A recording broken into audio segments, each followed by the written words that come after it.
नमस्कार दोस्तों, मैं जयप्रकाश आपका जीपी कनेक्ट में स्वागत करता हूं। दोस्तों, आज हम समझेंगे कि डाई हाइब्रिड क्रॉस क्या होता है। तो आइए समझते हैं। दोस्तों, जब भी हम दो करेक्टर्स को, दो पेयर्स ऑफ कॉन्ट्रास्टिंग करेक्टर्स को आपस में क्रॉस कराते हैं, that is called dihybrid cross. इसको टेक्निकली समझते हैं दोस्तों। मेंडल ने क्या किया, पी प्लांट के सीड को सेलेक्ट किया दो अलग अलग करेक्टर्स में। कैसे?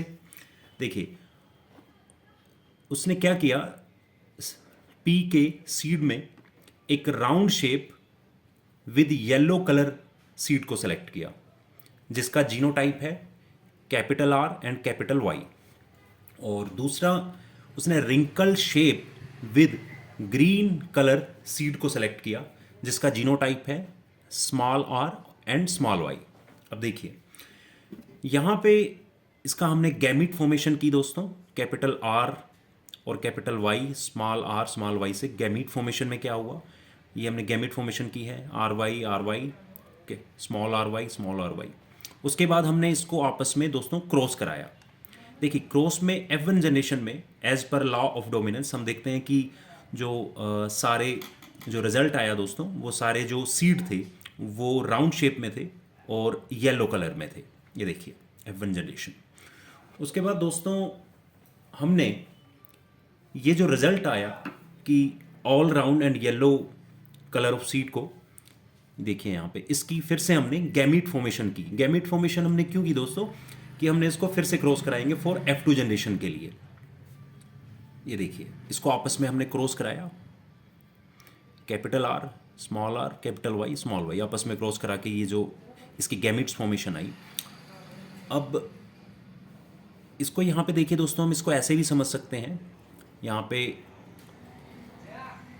Capital R capital Y small Y आपस में ये गैमिट फॉर्मेशन कैसे होगी, 1 2 3 4 ये गैमिट फॉर्मेशन के हैं। उसके बाद हमने इसको आपस में क्रॉस कराया दोस्तों फॉर F2 जनरेशन। देखिए, R Y capital R small R capital Y small R small Y, इसकी आपस में हमने क्रॉस कराया। क्रॉस कैसे होगा दोस्तों, इसको ज़रा ध्यान से देखिएगा।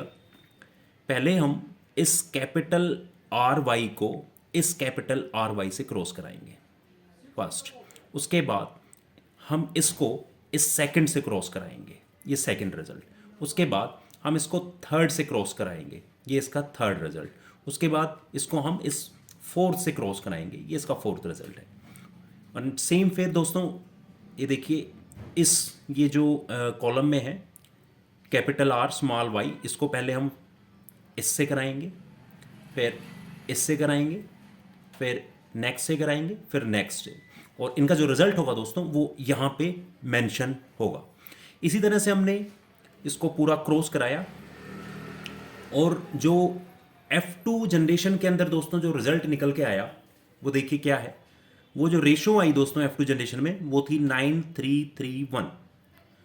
ये इसका फिनोटाइप क्या आया दोस्तों, कि राउंड येलो कलर के जो सीड थे वो 9 थे, राउंड ग्रीन कलर के जो सीड थे वो 3 थे, रिंकल्ड येलो कलर के जो सीड थे वो 3 थे, एंड रिंकल्ड ग्रीन कलर के जो सीड थे वो 1 थे। तो ratio is 9331 is the ratio. तो ये डाई हाइब्रिड क्रॉस है दोस्तों। अच्छा, अब इसके अंदर हम समझेंगे कि लॉ ऑफ इंडिपेंडेंट असॉर्टमेंट क्या है, जो कि मेंडल्स का सेकंड लॉ था। वो क्या है कि जब भी हम when more than one pair of traits are crossed, the factors responsible for each pair of traits are distributed independently to the gametes. इसका मतलब है दोस्तों कि जब भी हम वन पेयर से ज़्यादा हम ट्रेट्स को आपस में क्रॉस कराते हैं, तो जो ये फैक्टर्स हैं, फैक्टर्स क्या होते हैं दोस्तों, जैसे capital R is responsible for red colour, capital Y is responsible for yellow colour, and जो स्मॉल आर है that is responsible for wrinkled, and जो स्मॉल वाई है that is responsible for green colour.